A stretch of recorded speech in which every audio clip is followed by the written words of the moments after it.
நம்ம வாழ்க்கையில் கடந்து வந்த பாதைன்னு ஒன்று இருக்கும். சந்தோஷமாகவும் இருந்திருப்போம், கஷ்டமாகவும் இருந்திருப்போம். நம்ம சந்தோஷத்தில் நம்ம கூட இருந்தவங்களை விட நம்ம கஷ்டத்தில் நம்ம கூட யார் இருந்தாங்களோ அவங்கள கண்டிப்பாக நம்ம நினச்சி பார்க்கணும். இது உண்மையா இல்லையான்னு கமெண்ட் பண்ணுங்க. இதே மாதிரி உங்கள் கஷ்டத்தில் யார் உங்கள் கூட இருந்தாங்க அப்படின்னு கமெண்ட் பண்ணுங்க. காலையில் 9 மணிக்குள்ள எல்லா வேலையும் முடிக்கணும்னா 10 கை இருந்தால் கூட பத்தாது போல. ஏதோ ஒரு ரேஸில் ஓடுற மாதிரி கடகடன்னு ஓடிக்கிட்டே இருக்கேன். இதே மாதிரி யாரெல்லாம் காலையில் அறக்க பறக்க வேலை பார்க்குறீங்கன்னு கமெண்ட் பண்ணுங்க. இதில் தண்ணி பிடிக்கிற வேலை தான் ரொம்ப கஷ்டமாக இருக்குது. 6 மணிக்கெல்லாம் தண்ணி வந்துடும். நம்ம தண்ணியை பிடிச்சிக்கிட்டே எல்லா வேலையும் பார்க்கணும், துணி துவைக்கணும், பாத்திரம் வளர்க்கணும், தண்ணி வரையிலே இந்த வேலையெல்லாம் முடிச்சிடணும். இதிலே எனக்கு பாதி டைம் போயிடும். இதுக்கிடையில சமையல் வேலையுமே முடிச்சிடணும். இன்னைக்கு சவுச்சவு கூட்டும் ரசமும் தான் பண்ணியிருந்தேன்.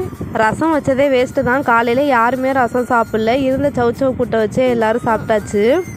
எங்கள் வீட்டில் என்ன வெஞ்சனம் செஞ்சாலுமே பிள்ளைங்களுக்கு அதில் போட்டு ஊட்டிடுவேன்னா அதையுமே நான் சாப்பிட்ருவேன். இந்த மாதிரி நீங்கள் யாராச்சும் சாப்பிட்ருக்கீங்களான்னு கமெண்ட் பண்ணுங்கள். அச்சுமா வேற அவங்க அண்ணன்ட்டு யூனிஃபார்ம் எடுத்து மாட்டிக்கிட்டு பள்ளிக்கூடம் போகிறாராம்மா. அந்த ட்ரெஸ்ஸு அவன் ஹைட்டுக்கு கரெக்டாக இருந்துச்சு. பேண்ட்டு டவுசர்லாம் எதுவுமே தேவையில்லை, சட்டை ஒன்றுமே போதும் போல்.